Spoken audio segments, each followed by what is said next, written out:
Saudações jurídicas! Estou voltando a produzir conteúdos aqui no canal e eu gostaria de compartilhar o cotidiano da advocacia por uma ótica diferente. Vem comigo neste vídeo. Primeiro ponto que todo advogado precisa entender é que a advocacia não é só processos. Eu, como advogada contenciosa, em que a maioria dos meus processos, do meu trabalho, dos meus contratos, advém de processos litigiosos, ou seja, eu ingresso com uma ação ou defendo alguém em uma ação. Mesmo nestes casos, a gente tem que olhar a advocacia não relacionada tão especificamente a processos. A advocacia é maior do que processo. O processo na advocacia, ele é um pequeno percentual.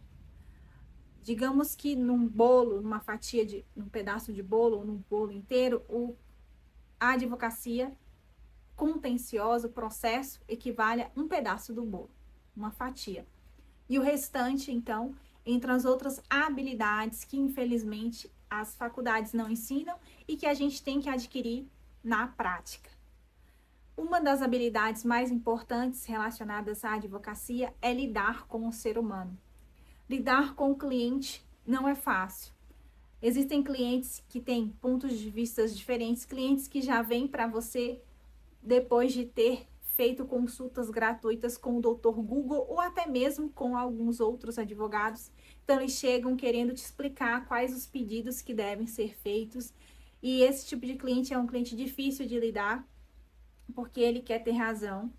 Quando chega algum cliente dessa natureza para mim, eu tento ter jogo de cintura, até compartilhar algumas ideias do processo para deixá-lo mais participativo, mas deixo claro que a decisão de incluir ou não é minha, porque o risco, no caso de uma reclamação trabalhista, é mais meu do que dele, porque eu estou investindo o meu tempo, o meu trabalho, meu conhecimento numa ação, numa tese que pode não dar certo e eu perdi tudo.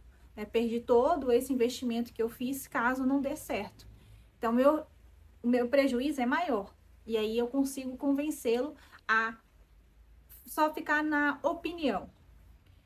Já tem clientes que são super bonzinhos, que respondem, que apresentam os documentos, mas na hora H, na hora da bendita audiência, chega com uma história totalmente diferente ou muito mais detalhada dos fatos que ele não te contou em várias reuniões que vocês tiveram.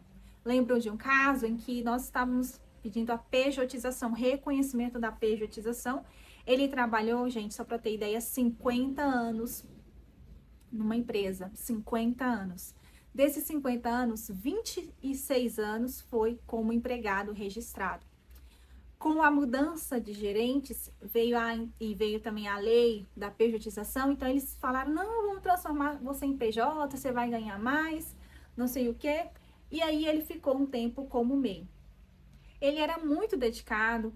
Como ele era muito dedicado, o dono falou, então eu vou te colocar no contrato social, porque você é muito dedicado, mas você é empregado, só que está no contrato. Não tem direito à participação de lucros, nada, seu salário, tem horário direitinho, tudo é igual.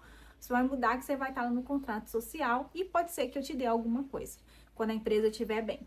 E aí, nisso, a empresa, como era de se imaginar, nunca esteve bem na visão do dono, claro, para que ele repartisse algum lucro com esse reclamante.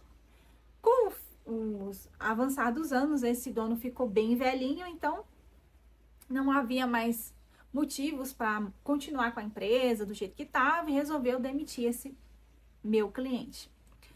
Na sua demissão, então, ele saiu com uma mão na frente e outra atrás, não tinha recolhimentos previdenciários, então a aposentadoria dele foi um salário mínimo. Nós ajuizamos a ação, pedindo então reconhecimento de todos esses anos de trabalho para fins, inclusive, previdenciários, para tentar majorar sua aposentadoria. Foi realizada a perícia no local de trabalho, foi averiguado que o local de trabalho era nocivo, constatada o adicional de insalubridade. Nós até fizemos acompanhar por um assistente técnico, que é algo que eu recomendo, a depender do tipo de ação. E Na audiência de instrução, para minha surpresa, eu comecei a conversar com o cliente, ele começou a falar, então, porque o nosso combinado era assim. Falei, pelo amor de Deus, o senhor falou para mim que foi tudo imposto ao senhor. Eles chegaram com isso e não houve combinação, porque se houve combinação, não houve uma imposição da empresa em que o senhor fizesse parte do quadro societário. Inclusive, foi ele que pediu para sair, porque a empresa estava recebendo algumas notificações e ele ficou com medo de recair sobre ele, já que ele não tinha participação nenhuma efetiva, prática.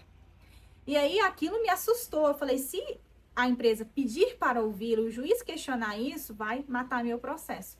E acabou então que nós fechamos um acordo razoável, muito razoável dentro do contexto, mais de 100 mil, só para vocês terem ideia. Não era tudo que a gente pretendia, porque a gente pretendia 50 anos de trabalho, é claro que tem a prescrição quinquenal, então iria cair muito, mas é um exemplo de tipo de cliente que você tem que saber lidar.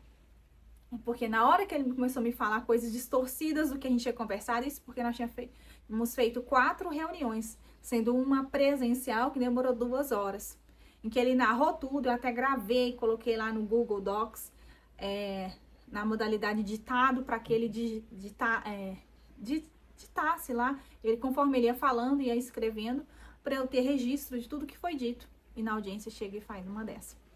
E tem aquele outro tipo de cliente que some, do nada aparece, quer saber como vai, o que tem que fazer, o que você fez, na verdade, no processo dele. E aí, do nada, ele quer notícias, porque meu colega já recebeu, que o meu processo está demorando, cobranças que eu fico irritada quando eu recebo esse tipo de cobrança, especialmente se eu tô falando com esse cliente todos os dias. Tem clientes que mandam mensagem todos os dias, sério mesmo. Não sei se isso acontece com você, se acontece, comente aqui abaixo. Isso me deixa irritada.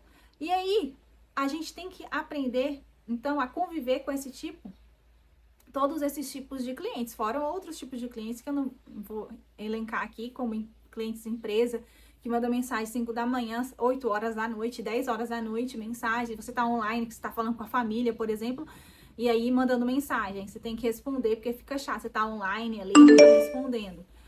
Só que a gente tem que impor um limite. Então, temos que saber lidar com cada tipo de cliente, cada tipo de pessoa. Tem até um livro muito legal que eu indico para vocês, que é um livro que fala sobre as personalidades de cada pessoa. Ele é bem fininho, eu vou deixar aqui na descrição para que você possa ler e entender um pouco de como lidar com cada tipo de indivíduo. Porque nosso tempo é muito precioso, nós temos 24 horas por dia e nós precisamos usar bem essas horas que nós temos. Não dá para a gente despender o nosso tempo excessivo num processo que não vai te trazer muito retorno. Você tem que dar toda a atenção para o cliente naquele momento que você está fazendo o atendimento, só que você não pode ficar escravo disso, né? Tem clientes que dão mais trabalho, alguns clientes eu até bloqueei, para você ter ideia, porque ficavam enchendo o saco, ligando toda hora, acontece alguma coisa, resolveu o processo dele, acabou. Entrou numa outra empresa, teve vários problemas, porque é uma questão até de personalidade.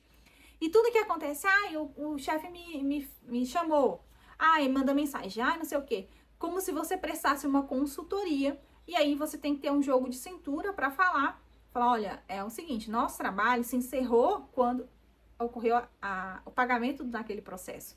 Agora não existe um novo processo. Então, eu não posso te dar todas as respostas que você quer no momento que você quer. Então, deixar bem claro para os clientes a forma que você trabalha e como você trabalha. E caso ele queira, sim, uma orientação, um acompanhamento, deixar claro que isso vai ser onerado. Você tem que cobrar pelo seu tempo. Não dá para trabalhar de graça. E acredite, eu tenho quase 20 anos no direito. É claro que como advogada, 15. Só que eu já lidei com todo tipo de situação que você possa imaginar. E o que ficou claro para mim é que eu tenho que estabelecer os meus limites, para que o cliente não interfira e não venha ferir aquilo que eu tenho de precioso, que é o meu tempo, né?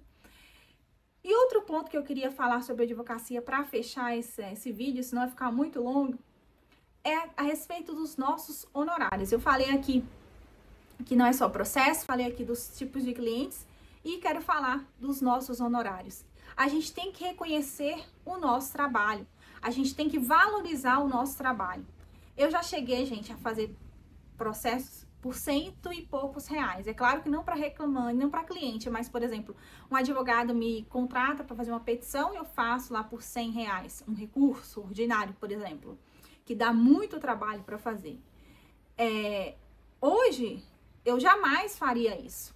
Por quê? Porque isso envolve muito tempo e o meu tempo é precioso. Cada dia que passa, ele fica mais caro, porque conforme você vai adquirindo conhecimento, vai se especializando, vai tendo outras tarefas, você tem que colocar tudo isso no seu tempo.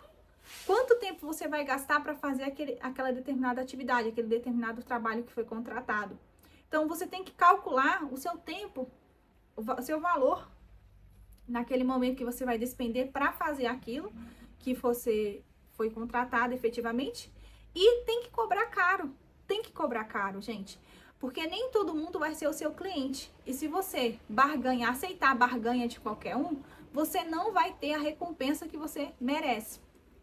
Há clientes que choram, que no contrato é tudo mil maravilhas. Quando vai receber, tanto por parte de pessoa física quanto jurídica, tem uma dor de cabeça. Pessoa física porque ela acha que os 30% é muito que ela tá te pagando.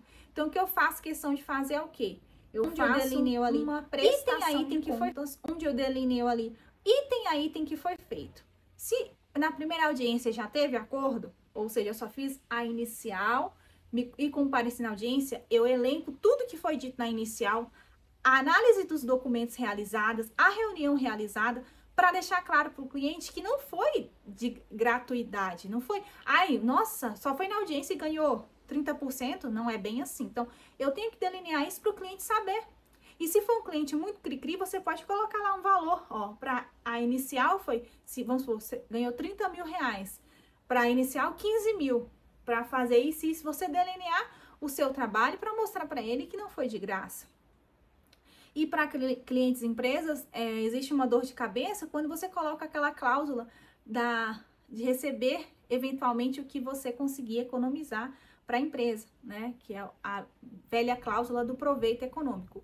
As empresas odeiam isso, mas eu coloco, especialmente quando se trata de ações estratégicas que envolvem acidente de trabalho, que envolvem fiscalização do Ministério Público. São ações que têm um valor elevado, e se você consegue uma atuação de forma a minimizar ou até mesmo eliminar todo o risco trabalhista, nada mais justo do que você ser recompensado por isso.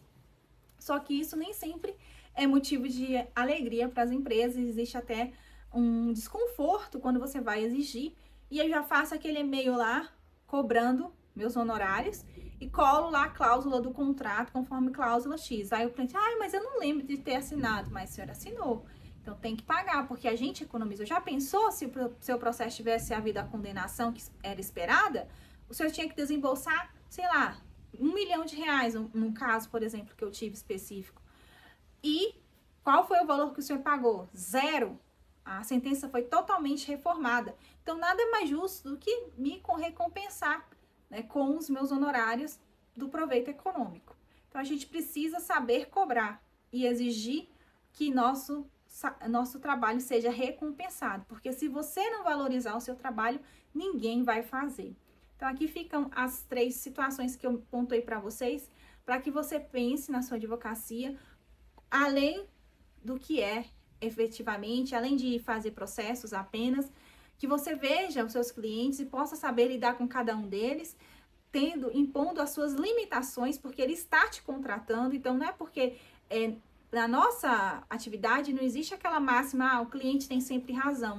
Não tem. A gente tem que impor a nossa questão, que a gente não tem uma relação de consumo com o cliente. Nossa relação é de prestação de serviços profissional liberal. Então, o cliente não pode fazer o que ele quiser.